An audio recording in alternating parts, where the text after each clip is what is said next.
Guys আসসালামু আলাইকুম, welcome my channel. তো আজকে 14ই রামাদান আর আমি এখন ঘুম থেকে উঠে গেছি আর আমার ভাইয়েরা শুয়ে আছে, তো ওদেরকেও উঠিয়ে দিব।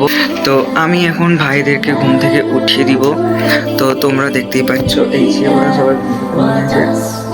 ওই সোহান, সিরন, উঠ উঠ উঠ। তো ওদের ঘুমের অবস্থা মানে অনেক কি বলবো।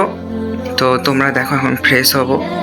তো দেখতে থাকো। এখন ঘর থেকে বেরিয়ে গেছি আর এখন আমরা ব্রাশ করবো, আর ব্রাশ করতে করতে একটু বাইরের দিকে আড্ডা দিব। তো তোমরা দেখো। তো এখন ফ্রেশ হয়ে আমরা ঘরে চলে আসলাম। তো আমি ফ্রেশ হয়ে গেছি, আমার ভাইয়েরাও ফ্রেশ হয়ে গেছে। তো আমাদের ফ্রেশ হওয়া সব কমপ্লিট। দেন আমরা খেতে চলে এসেছি, মানে আমরা সেহরি খাওয়ার জন্য এখন বসে এখন খাবার খাচ্ছি। তো আমাদের যখন সেহরি খাওয়া হচ্ছে তখন আমার এই দুটো চিনি মিনিকেও আমি খেতে দিলাম। এরাও সেহরি খাওয়া শেষ হয়ে এখন আমরা ভাবলাম যে কুরকুরি খাবো তিনজন মিলে, দিয়ে আমরা খেতে লাগলাম।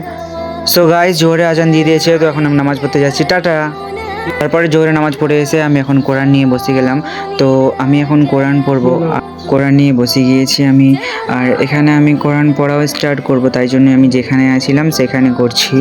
আলহামদুলিল্লাহ, আজকে আমাদের ইফতারটা সুন্দরভাবে হলো। আর আমার মা ইফতারের দোয়া বলছে, তোমরা শোনো।